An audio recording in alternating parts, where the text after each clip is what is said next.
I think you're going to say no to this, but I want to ask the question anyway. If you have a group of students who come to you for a period of time, not just for an afternoon, and you want to convey to them the essence of Kabbalah, the principles, the basic ideas, are there 5 or 12 or some specific number of ideas that you want to convey to them? Ken? Yes. There are? Yes. Good. About how many? There are maybe 3, 4, or 5 principles. Okay, let's say 5. First of all, that there's an upper force that we all live in. And we are the egoistic parts that are opposite to it.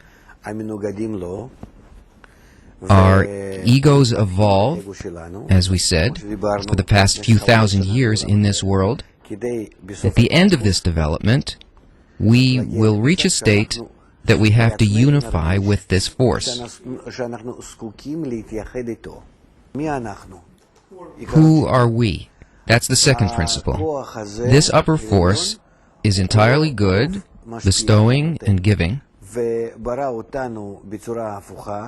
it created us opposite itself as egoists, in order that the ego will develop in us to a point where we can reveal that our nature is destructive, and that there's nothing worse than it.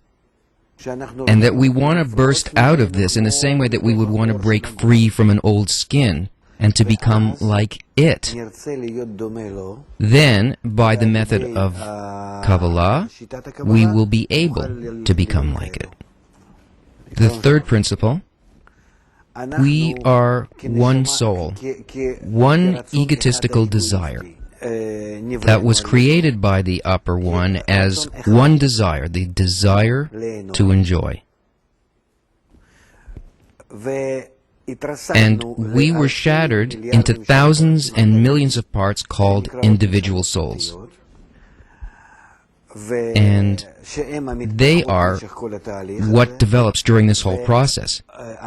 We have to correct ourselves to become like the Creator, and that means that we all need to unify together. All the souls have to come back into one soul together. Really, in the egotistical manner in which we are divided, we hate one another. And our correction is to be the opposite, that we should see that our ego is destructive and that we want to connect back together. The fourth principle, when we reach the immense destructive ego of our times that's starting to appear, we see just how bad it is. There are now 2 ways. To evolve either through the beatings that we receive, which is basically how we live our lives now, that we run away from suffering all the time. I'm not sure where I should run to, just as long as it's away from what's hurting me.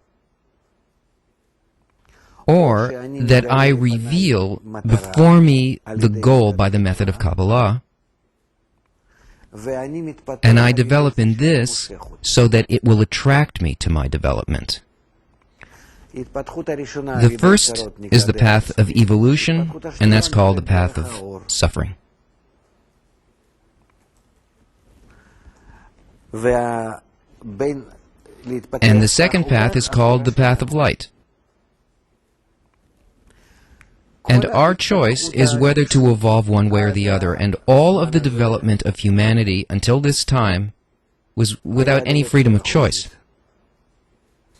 We were simply carrying out what the ego told us to do. Ego, DNA, it doesn't matter what you call it. Rather, people now have a desire that is for something beyond this world. They can't fill themselves with anything that they can find in this world. So they ask themselves why they exist, and they don't know why.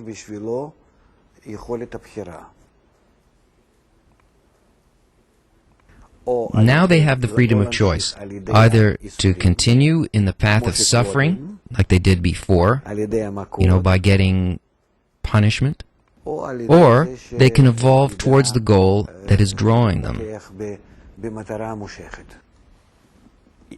The path of spiritual development, the minute that one discovers the wisdom of Kabbalah, he begins to learn, with the help of Kabbalistic books,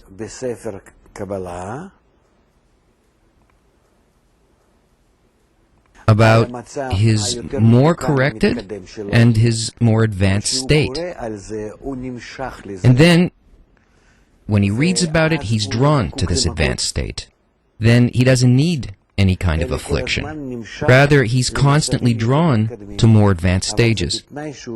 But this is on the condition that he learns from genuine books of Kabbalah and from a correct guide. The only genuine Kabbalah books in our times, the book of Zohar, the writings of the Ari, and Bala Salam.